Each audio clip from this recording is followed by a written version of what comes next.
Okay, what's up, guys? This is the first time I've ever done something like this.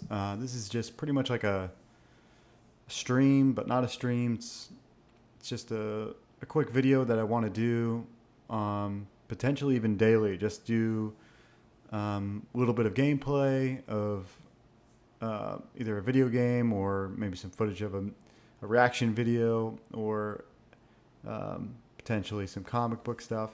But yeah, I wanted to do some content that is just all about what I like, little things. And one of the bigger things I've been into since I was a kid is Nintendo stuff. So I've got my Switch on, and I've got a whole bunch of my favorites on here, but they just released one of my favorite platformers ever on the Super Nintendo. Yeah, on the SNES, it's Donkey Kong Country 2, Diddy's Conquest. And I've always said it, I think Diddy Conquest, or I don't know how I usually say it. I usually screw it up. Anyway, this is it. It's got the best music ever by David Wise. It's got amazing, even more polished than the first games, like 3D renderings. It's got just probably one of the most perfect platformers around. A lot of the extras are just fun to get.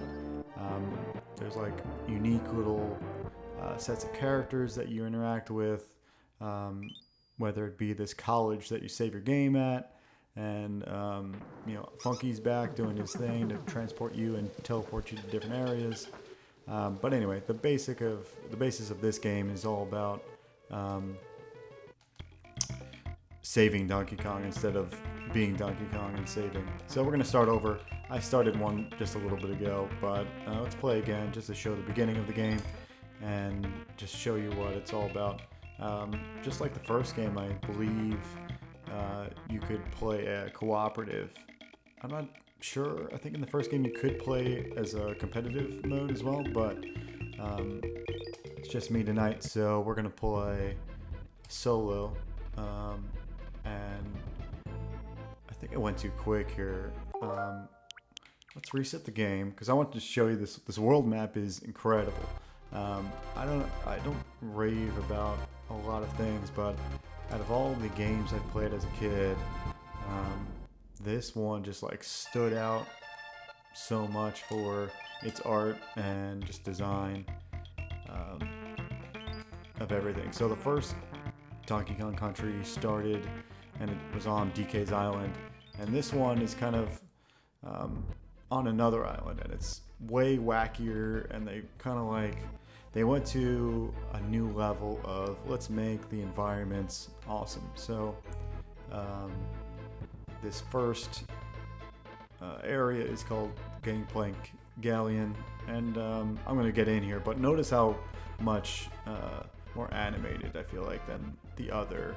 If I'm smart, I'll grab a crop of the old game and we can go and compare the two. But yeah, way more creative about how things look. This is K. Rool's boat. It actually says K. Rool on it, which is pretty funny. And let's start the game. So when you first boot up the game, you're going to play as Diddy Kong because Donkey Kong has been captured, and I'm cartwheeling around, and that's par for the course. You cartwheel to kind of dash and knock into enemies, and certain enemies can be defeated that way. Anyway, so Diddy's really awesome because he's way more nimble than Donkey Kong was, especially in the first game. So here he says, I've kidnapped that lumbering fool Donkey Kong, and you never see him again. Gah har har. Yeah, it's a new K. Rool. It's captain instead of king. I don't really know if it's the same dude and he had like identity crisis or something, but second tier character here is Dixie, and she's kind of been not overshadowed, but I think she's one of the better characters they've come up with. And let's switch to her real quick. The dynamic of these two are awesome. So her hair is really long, right? So she's able to do this like spin that lets her float down. So between the two of them, you got Diddy, who's a little bit quicker and can, I think, is a little more nimble, and she's got a little more sluggish movement. Not by much, but she also can glide. So she's almost like a little bit of an easy mode. It's really funny. She picks things up with her hair as well. Like it's like some sort of second tail. Actually, I don't know if I don't even see if she has a tail. Maybe she doesn't have a tail. I don't know. Anyway, so this is the first level, and in each level there's these kind of what do you call them?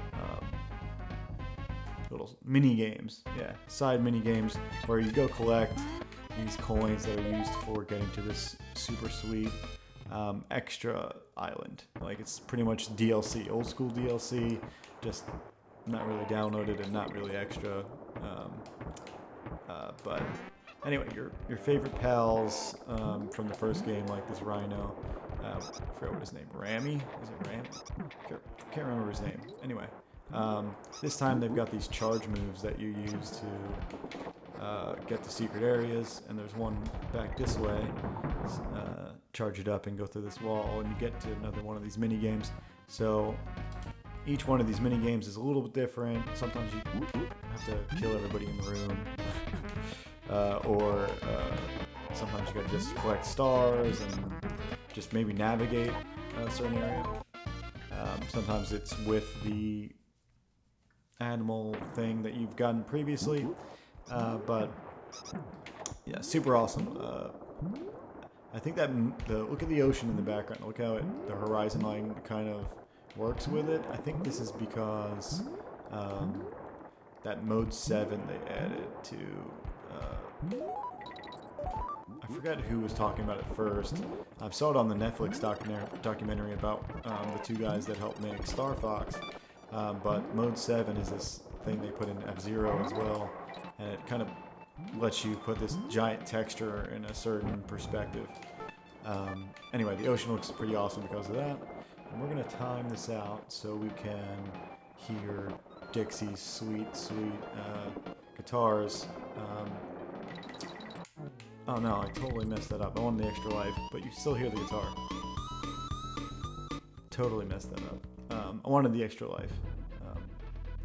Anyway, so I actually, in another save file, am in the next level, so let's go there just so we get some variety in this video. I just want to do a quick, we'll probably do a few more of these, just maybe later on. So this dude here is it Clubber? I don't know his name, but he says, "'Tis the flea-ridden gorillas again, pay the toll, or suffer ye consequences." Or I don't know what he said there, but something similar.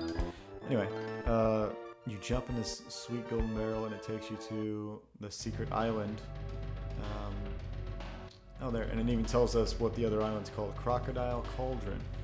Or maybe that's just that next level. I don't think that's the whole island. Anyway, so from here, let's go check out Monkey Museum with good old Cranky Kong. Well, oh well, if it isn't our trainee hero. Sorry, I'm trying to read this pixel text. It's not the easiest. I didn't expect... Dude, how am I supposed to read that fast, man? This here's Kremlin's Lost World. That's what it's called. And the big crocodile head in the middle. You have to get there. Blah, blah, blah. Alright, cool. I don't know why I bother reading this. Anyway, the whole point is to do all these extra hard levels. They added this to, I think, the new Donkey Kong Country Returns and Tropical Freeze. They added some extra shit. And this is also similar. So this is where they kind of grabbed the idea from. Let's try out this extra hard level. Oh, I forgot that was there. So those guys you're not going to be able to kill by rolling into them. So you have to jump on the guys with the giant mouths. Yeah, this is pretty tough already. The timing on this is a little tough. Anyway, so these super special levels you can get access by getting those Kremlin coins that we got from, what was it? from those extra mini games. So you go to the extra mini game areas, and then you're able to get everything you want. Let's see if I'm able to glide through this thing. I think I'll be able to glide. Let's try it out. There you go. Check that. And those guys, you have to let attack first. And these guys, we can do that and knock them all out. I don't think I've only done it once. I know that. I haven't done it a whole lot where I was able to get to the last level in this this thing, but in this whole Lost World area. But I have played a lot of it, and this part is the hardest because you have to keep pretending like you're not going to die, even though it looks like you're going to die on these tires. All right. So this next part shouldn't be too hard if we can just keep the flow. Keep the flow. Like I said, this is one of the best platformers ever. I mean, Tropical Freeze is better, but this thing is so good, this game. Alright, we're gonna try to time this out. Look at that. Just have to keep pressing forward because it looks like you're gonna die, a horrible death, but you can get over it. It's funny. No, see that? You just, all you have to do is have a little bit of doubt in your mind. You don't even have to have doubt in your hands. The minute you think about it, you're gonna fall, you're gonna fall. Let's see if we can do this. I'm not gonna try too many times. I'm not gonna bore you because this game is a little older. And, okay. Alright, maybe we just stop. Anyway, you got to see this sweet old game. Let's go back. Return. So, essentially, I put this game somewhere in my top 20, if not top 10. The music in here is awesome, too. Oh, and this is the sequel level to whatever that dude's name is. But this is such a creative thing. So the water's hot, and you're supposed to use these seals blowing on the water to cool it off, which is really ridiculous, but such a cool game design idea. So you always constantly have to be moving in and out of the water quickly. This is a crazy mechanic because it keeps you on your toes, and the music is incredible. Like I said, David Wise did the soundtrack for this, but you know, I don't put it in my top 20, top 10 for no reason. It's just like an impeccable mixture of everything. Look at that. I'm about gonna die because I'm not gonna be able to make it. Spent too long in the hot waters. Anyway, so these two worlds I'm showing you here are just like a taste. They get super crazy. There's a couple levels where you're one of us an amusement park, kind of like controlled by the bees. I know when you first boot up the game, you can see the bees kind of swarming around this one area. Yeah, that's like an amusement park, half beehive area that is just pretty cool. And then there's like a ghost kind of train area in that same section. But my point is, there's so much that they really got into their creative side. They're like, Donkey Kong Country is pretty much the standard for how awesome things can be, but they got a little wacky with this game and just really made everything not bigger and better, just more creative, more fun. They took what was best about Donkey Kong Country and just made it just more fun. And the controls are tight as well, and the design is amazing. So there's not much else to be said because there's you can't beat this kind of stuff. I just barely got out of that one. Forget how hard this game is too. Old school games, man, they don't hold your hand, man. They just throw you into this thing, this mix, and let you figure out how to get through it. Let's go this way. No, I thought that was a secret area. Can't remember. You never know, you know? You never know. How do you get up there?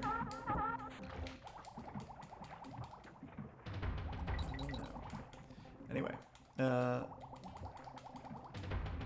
I said, this is the first time I've ever done something like this for my YouTube channel. A lot of people think that they should stay in their lane about, you know, their content.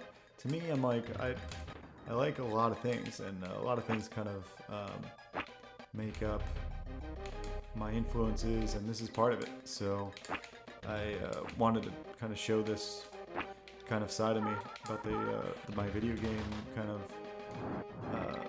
my life with video games, pretty much, because it's never ending.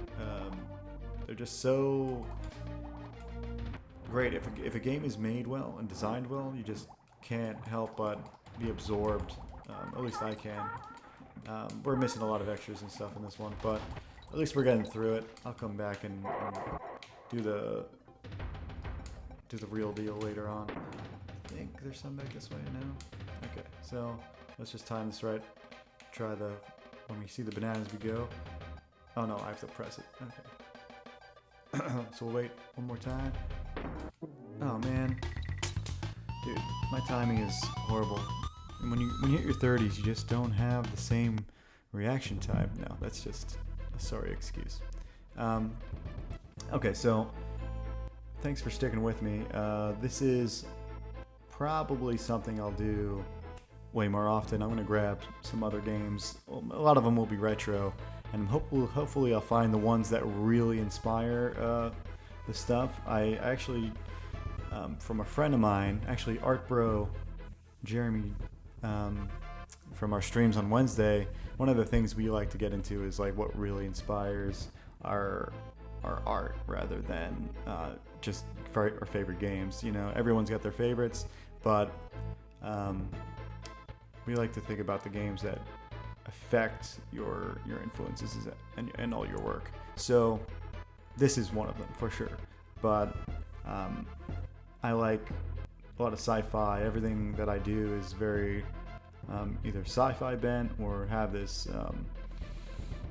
like cyberpunk or technology kind of mix into it. Even if it's a superhero thing, I like that kind of angle. I like a lot of tech and that sort of thing. So all the projects I work on are related to that. But yeah, I just wanted to, before I jump off, if you guys haven't seen my comic project that's just about ready to launch, it's pre-campaign. I got a teaser trailer that's pretty sick that's going to be coming out on one of my videos.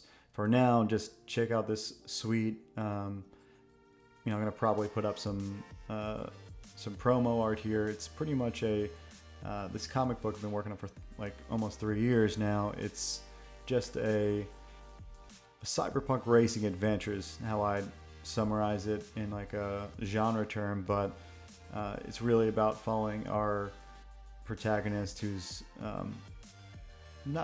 he doesn't really have his life straight. So in a way, him racing against these super intelligent androids that they're like unbeatable, and humans can't really even stand a chance against them. He's convinced to race against these androids. So in the end, he kind of becomes a better person and figures out his own issues and kind of saves everyone in the process. So that's the book I've been working on, and it's about ready to go. If you guys sign up now, I'm building a mailing list, and whenever it's ready and I've got everything assembled, got all the costs for the crowdfunding, I'll let you guys know, and you guys will get the first notifications for everything. Not only that, you're going to get a free trading card that I'll be sending out personally to you guys. So please sign up, check it out. Like I said, I want to do more of these videos and just be face to face with you guys a little more. I won't always be playing games. I promise I'll draw some art. I'm working on the other video that I'm going to review, which I might have mentioned before. I'm working on a Blasphemous review, which is a great indie game. But yeah, be ready for that. That's coming. Please stay tuned for that and come back. And please, if you like this kind of thing, like and let me know. It's going to be a good way for me to judge if people are into this sort of thing. And if you like TK, and especially this one, Donkey Kong Country 2, like me, it's one of my favorite games of all time. Please sound out in the comments why you like it, or tell me why I'm trash, and why I just don't know platforming, or just make fun of me not being able to time out for that extra life. Anyway, I'll see you guys another time.